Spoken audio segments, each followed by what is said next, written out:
నమస్తే, welcome back to our channel. So ప్రస్తుతం మనమైతే మియాపూర్ దగ్గరలో ఉన్న మక్తా మహబూబ్పేట పోలీస్ స్టేషన్ పరిధిలో అయితే ఉన్నాం. ప్రధానంగా ఈరోజు పొద్దున్నే ఈ వార్త బయటకు వచ్చింది. చాలా సంచలనమైన వార్త ఇది.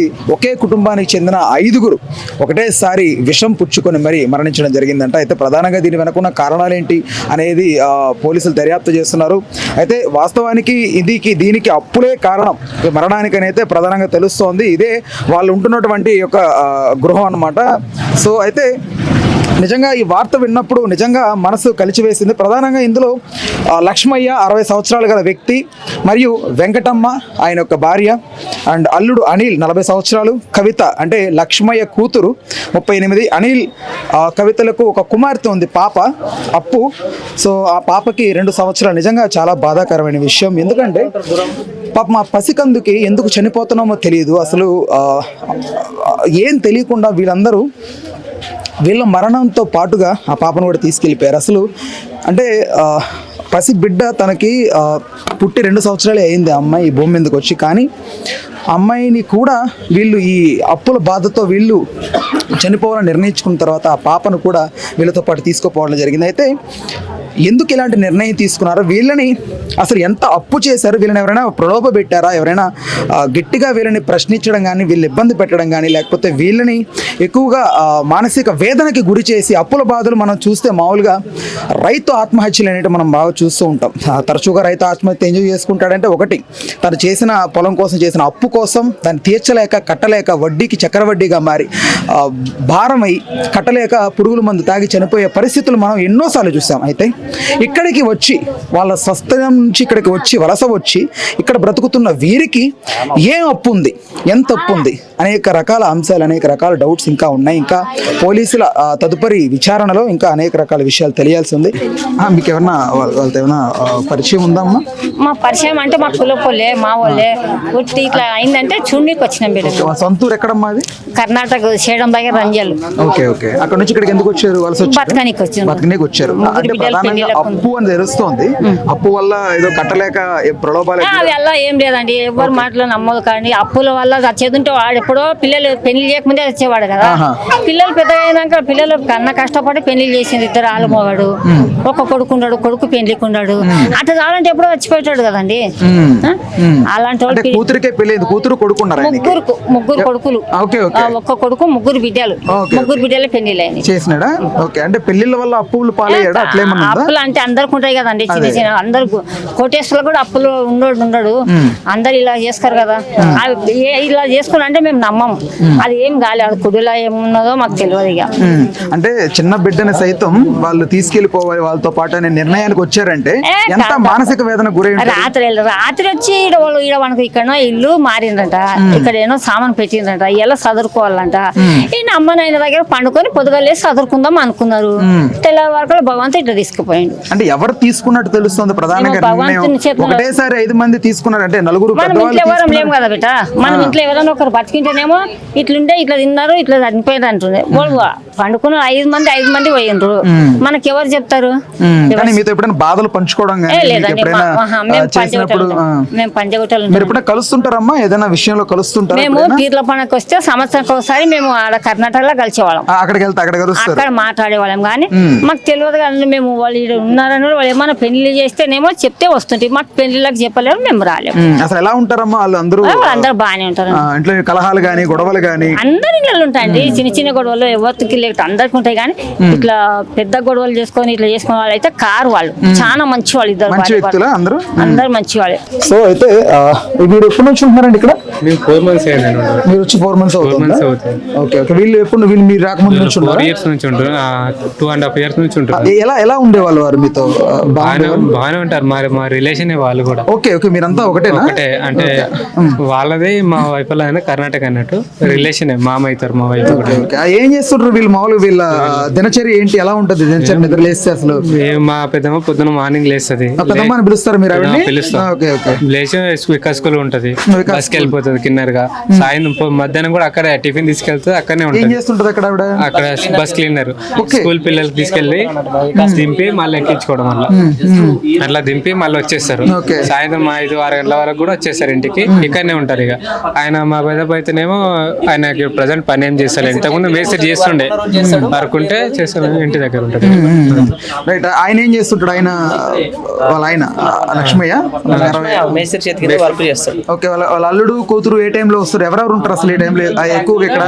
వీళ్ళిద్దరే ఉండేవాళ్ళండి. లక్ష్మయ్య వాళ్ళ కొడుకు, కూతురు, కోడలు, అల్లుడు మొన్న వచ్చారు.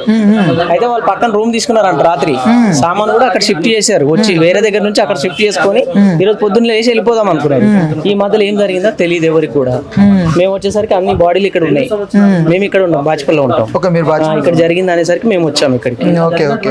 సో మామూలుగా ఎలా మాట్లాడుతున్నాడు? కాకపోతే ఆయన 18వ తారీఖు వేరే మ్యారేజ్ ఉందంటే అక్కడికి వెళ్ళాడు.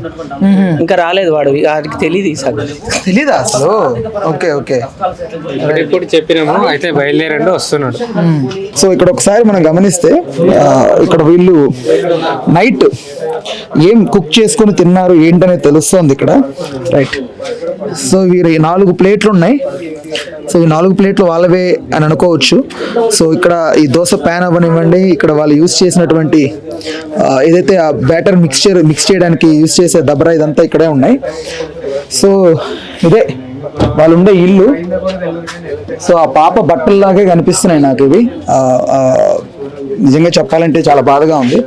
సో ఆ పాప బట్టలు, ఇక్కడ చెప్పులు కూడా. రైట్. సో ఇక్కడ 4 జతల చెప్పులు, ఇవన్నీ వాళ్ళవేనట్టు తెలుస్తున్నాయి. ఇక్కడ వాళ్ళ వస్తువులే ఉన్నాయి. ఇదే వాళ్ళ ఇల్లు. రైట్. నిజంగా 5 మరణాలని చూసింది ఈ ఇల్లు. నిజంగా చెప్పాలంటే మాటలు రావట్లేదు. ఒకటేసారి అంటే ఎంత విషాదకరమైన సంఘటన అంటే అసలు మాటలు రావట్లేదు. నిజంగా వీళ్ళు లైక్ అంటే ఏం జరిగింది అనేది ఎగ్జాక్ట్గా తెలియనప్పటికీ ప్రధానంగా వినిపిస్తోంది ఏంటంటే ఒకటే, వీళ్ళు తిన్నారు, తెల్లారేసరికి చావును చూశారు. అంటే ఏం జరిగింది? ఒకటి, ఏదైనా ఫుడ్ పాయిజన్ లాంటిది జరిగి ఏదైనా ప్రాబ్లం క్రియేట్ అయిందా, లేకపోతే వీళ్ళంతటా వీళ్ళే ఒక నిర్ణయానికి వచ్చి వీళ్ళంతా ఒకసారి మూకుమ్మడిగా మనం వెళ్ళిపోవాలి, ఇంకా చనిపోవాలని డిసైడ్ అయ్యారా?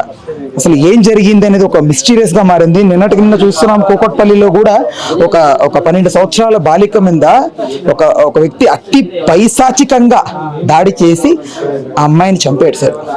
సో ఆ కేసుకు సంబంధించి బయటికి రాకముందు ఇంకొకటి మనం ఇప్పుడు చూస్తున్నాం. ఇక్కడ 5 మంది అసలు ఎలా చనిపోయారు, అసలు ఏం జరిగింది, అసలు ఇది ఒక మిస్టీరియస్ లాగా తెలుస్తోంది. సో అమ్మా, ఇక్కడ వాళ్ళు ఎప్పటి నుంచి మీకు పరిచయం ఉందా వాళ్ళతో? మేము ఇక్కడ వచ్చి 3 నెలలు అవుతుంది. 3 నెలలు అయిందా? అంత పరిచయం లేదు ఇక్కడ గల్లీలో మాకు. వాళ్ళు బాగానే ఉంటారు, ఎవరితో వచ్చిన కానీ అయితే బాగానే ఉంటారు, కొట్లాడుతూనే ఉంటారు. అంటే మీకు ఎప్పుడు వాళ్ళు ఎదురుపడే వాళ్ళు, ఎప్పుడైనా ఎదురుపడే వాళ్ళు ఎలాంటి సందర్భాలు అంటే నీళ్లు పట్టుకునేటప్పుడు కానీ ఇలాంటప్పుడు ఏదైనా ఎదురుపడే వాళ్ళ ముఖాముఖి పలకరించుకునే వాళ్ళ మామూలు తిన్నరా అని అంటున్నాయి. అంతే. మీరేం చేస్తుంటారు తల్లి ఇక్కడ? నేను ఇక్కడ హౌస్ స్పీకింగ్. అవునా? వాళ్ళు డ్యూటీకి పోయేటోళ్ళు 6కి వచ్చి డోర్ కొడుతుంటే లేసలేరు. ఇక్కడ వాళ్ళందరూ డోర్ కొడుతుంటే ఇంకా ఊరుకున్నారు. మీరు ఎప్పుడు డోర్ కొడుతున్నారు అని శబ్దాలు వచ్చినాక లేచారు మీరు? ఏమైందని? 6:30కి చూసినాం పొద్దున. అయితే వాళ్ళ అల్లుడు మేము పోయేటోళ్ళు డ్యూటీకి వచ్చేటోళ్ళు వచ్చి మాట్లాడుతుంటే లేసలేరు అంటారు. కిటికీలకి ఒక ఆయన వచ్చి కొడుతుంటే కుక్కలు లేసలేదు. వాళ్ళ అల్లుడు బిడ్డ వచ్చి డోర్ వల్ల కొట్టి నేను చెప్పిస్తా ఒకవేళ ఉన్నారని ఏమన్నా అంటే అని చెప్పి ఇంకా డోర్ వల్ల కొట్టేసిండు, తీసుకొచ్చి బయట వారేసిన, అందరు చచ్చిపోయినా అన్నారు. అంతే. అంటే ఏమనుకున్నారు ఫస్ట్ బయట పడంగానే? ఏమనుకున్నారు అందరూ? ఎలా ఆలోచించారు? ఏమైందని అనుకున్నారు? విషయం తాగిన రోజు చచ్చిపోయిన అనుకుంటున్నారు. అట్లా అనుకుంటున్నారు. కొంతమంది ఫుడ్ పాయిజన్ అయిందని అట్లా అంటున్నారు. 2 రకాలు వినిపిస్తున్నాయి. ఓకే. ఇప్పుడు ఎవరైనా వచ్చి ఇంటి దగ్గరకు వచ్చి ఎవరైనా దబాయించడం కానీ, లక్ష్మయ్య డబ్బులు ఎప్పుడు ఇస్తావని ప్రలోభ పెట్టడం కానీ, గట్టిగా ఫోర్స్ చేయడం కానీ, ఇబ్బంది పెట్టడం కానీ ఎవరైనా ఉన్నారమ్మా? ఎవరైనా వచ్చారు ఇక్కడికి? ఎవ్వరు రాలే. వాళ్ళ కాడికే సాయంత్రం డ్యూటీకి వచ్చి వండుకొని తినేది అనుకున్నారు. అంతే. అంతేనా? అంతే. ఇంకెవరితో మాట్లాడలే ఎక్కువ. వాళ్ళు 9కి 11కి అనుకున్నారట. వాళ్ళ బిడ్డలతో వచ్చి ఇంకా అప్పుడే అనుకొని పోయింది ఎవరు వాళ్ళు ఎక్కడ వాళ్ళు అక్కడ వాళ్ళు నిన్న మన వాళ్ళ బిడ్డ అల్లుడు వచ్చి నిన్ననే ఉన్నారు ఈయన అనుకుంటా అని చెప్పి ఈయన అనుకుంటే ఇంక దాచిపోయాడు. ఇక్కడే ఉంటారమ్మా? మేము లింగపల్లిలో లింగంపల్లిలో ఉంటారా? ఎట్లా మీకు ఏమైనా బంధువుల తల్లి? కూతురు మా అమ్మ మన ఓకే ఓకే మీరు ఓకే ఏంది ఎట్లా? అయ్యో ఏమి అసలు చెప్పండి అమ్మా. అసలు పాయిజన్ అయిందని అంతా చెప్పారు, ఇంకేం చెప్పలేదు. ఎవరు చెప్పారు తల్లి ఫుడ్ పాయిజన్? మా వదిన వాళ్ళు పక్కన ఉంటారు ఇక్కడ, వాళ్ళు కాల్ చేశారు 8:30 కాల్ చేశారు. ఇప్పుడు రాత్రి పొద్దున ఓకే ఓకే 8:30 కాల్ చేశారు అంతే. అంటే రాత్రి ఎవరో వచ్చారంట కదమ్మా, కొంచెం కళ్ళు తిరుగుతున్నాయి అనేసరికి. అక్క వచ్చింది, మా పెద్దక్క వచ్చింది. పెద్దక్క కళ్ళు తిరుగు ఇప్పుడు బాగానే ఉందమ్మా, నువ్వు వెళ్ళిపో ఇంటికి, అక్కడ పిల్లలు ఉన్నారు కదా అని చెప్పిండ్రంట. మాకు వెళ్ళిపోయింది. ఇంకా వెళ్ళిపోగానే ఇంకేం చేసుకున్నా తెలియదు. అలా చేసుకున్న వాళ్ళు అయితే అసలు కాదు. నమ్మకం ఉందా అమ్మా? అదేంటమ్మా? అది మా అక్క పెళ్లిది ఒక్కటే ఉంది, దానికి అసలు అప్పు 1,00,000 ఉంది. 1,00,000కి ఎవరు భయపడి సూసైడ్ చేసుకోరు కదా సార్. ఇంకా అలా ఏం లేదు, సూసైడ్ అయితే ఏం చేసుకోలేదు. బాధలు ఎప్పుడైనా పంచుకున్నారా? నీకు కాల్ చేసి ఎప్పుడైనా మాట్లాడడం కానీ చెప్పడం కానీ? మామూలుగా మాట్లాడతారు కానీ బాధలు అయితే ఏం చెప్పలేరు. అలాంటివి ఏం లేదు, అలాంటివి కూతుర్లకు చిన్నపిల్లలకి అది చెప్పొద్దని ఇంకా మాకేం చెప్పేది కాదు. ఎప్పుడు వచ్చారు తల్లి వలస ఇక్కడికి? ఎప్పుడు వచ్చారమ్మా మీరు? 8:30 మార్నింగ్. నేను అంటే అట్లా కాదు, మీ కుటుంబం అంతా మీరంతా బంధువులు అందరూ కర్ణాటక అంటే కదా మీ స్వస్థలం. అక్కడ నుంచి ఇక్కడికి వచ్చి 3 సంవత్సరాలు 4 సంవత్సరాల పైన అవుతుంది. మేము అక్కడ రెడ్డి అది వికాస్ స్కూల్ సైడ్ ఉండే వాళ్ళము. అక్కడ నుంచి ఇక్కడికి వచ్చి 2 సంవత్సరాల పైన ఉంది. ఇక్కడికి వచ్చి ఇక్కడ ఇలా చేసుకో. సో బానే. మీ ఫ్యామిలీ ఎక్కడ ఎట్లా ఏం చేస్తుంటారు తల్లి? మా అమ్మ స్కూల్ పెళ్ళి. మీ ఆయన గారు మీరు ఎట్లా? ఆయన స్కూల్ డ్రైవర్. ఓకే.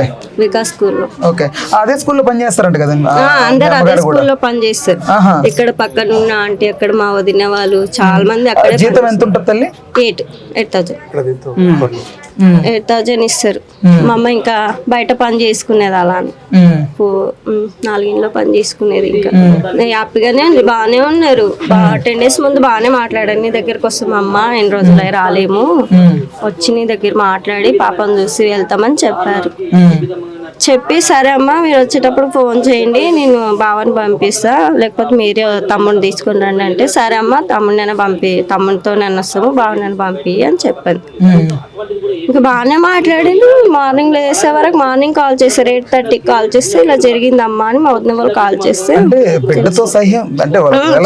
చిన్న బాబు బాబు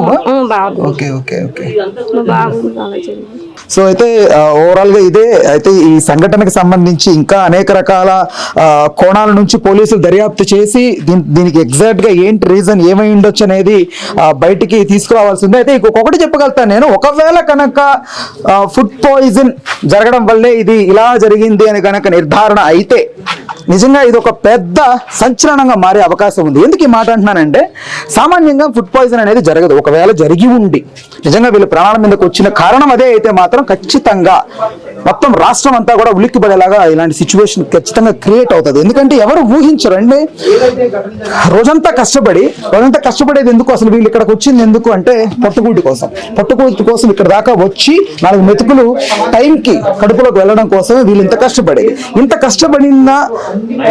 ఇంత కష్టపడి దేనికైనా కూడా తిండి కోసమే. అలాంటి తిండే వీళ్ళని చంపేస్తుందంటే ఎలా ఉంటుంది ఒక్కసారి ఆలోచించండి. అసలు ఫుడ్ పాయిజన్ అవ్వడానికి గల కారణాలు ఏంటి? ఇంత చిన్న ఇంట్లో ఎలాంటి ఫుడ్ పాయిజన్ అయ్యే అవకాశం ఉంది? చిన్న బిడ్డలు తట్టుకోలేరు అని అంటే ఓకే, అంటే 2 సంవత్సరాల పసిబిడ్డ ఫుడ్ పాయిజన్ వల్ల ఏదైనా అయింది అని అంటే, అస్వస్థకు గురైందంటే దానికి ఓకే యాక్సెప్టెన్సీ ఉంటుందేమో. కానీ మనలాంటి వాళ్ళకి, పెద్దవాళ్ళకి కూడా ఫుడ్ పాయిజన్ వల్ల మరణం సంభవించింది అని అంటే సరే ఖచ్చితంగా ఇది ఎక్కడో ఒక రకంగా అనుమానం వ్యక్తం పరిచేలాగే కనిపిస్తోంది. ఎందుకంటే ఇందులో ప్రధానంగా అప్పులు కూడా ఉన్నాయని వినిపిస్తుంది కాబట్టి బలంగా ఒకటేసారి ఈ బాధను తట్టుకోలేక ఒక నిర్ణయం తీసుకొని ఖచ్చితంగా ఎలా అయినా తీర్చలేని పరిస్థితులు మనం చనిపోవడమే మంచిదని భావించారో ఏమో నాకు తెలియట్లేదు. కానీ నిజంగా ఈ నిర్ణయం తీసుకోవడం మాత్రం తప్పమ్మా. దయచేసి ఎవరైనా, ఇంక్లూడింగ్ ఎంతో మంది రైతులు వాళ్ళ భూముల్లో సాగు చేయడానికి ఎంతో కొంత అప్పు, చిన్న అప్పు 20,000 30,000 అప్పు చేసి ఆ అప్పుని తీర్చలేక దానికి వడ్డీ, భూచక్రవడ్డీ ఇలా వడ్డీలకు వడ్డీ పెరిగి వాళ్ళకి ఎంతో భారంగా మారి ఆ వడ్డీలు కట్టలేక, డబ్బులు కట్టలేక చివరికి ఇలాంటి డెసిషన్స్ తీసుకుంటారేమో. అది ఎందుకు వీళ్ళని గవర్నమెంట్ కానీ లేకపోతే ఇలాంటి రైతుల మీద ఎంతో కొంత కన్సర్న్ చూపించి వీళ్ళు ఇలాంటి మరణాలు సంభవించకుండా చూసుకుంటే బెటర్. అయితే ఫుడ్ పాయిజన్ అనేది అందరూ అంటున్నారు కానీ మనలాంటి మనుషులు, కొంచెం చిన్నపిల్లలు కాకపోయినా అలాంటి మనుషులు తట్టుకోవడం ఓకే, కానీ ఒకటేసారి 5 మంది చనిపోయారు అనేసరికి కొంచెం ఇది అనుమానాస్పదంగానే ఉంది. మేబీ ఏదైనా జరగండొచ్చు. సో ఒకసారి ఇక్కడికి వెళ్దాం. అమ్మ మీరు ఇక్కడే ఉంటారా? పర్లేదు మాట్లాడండి.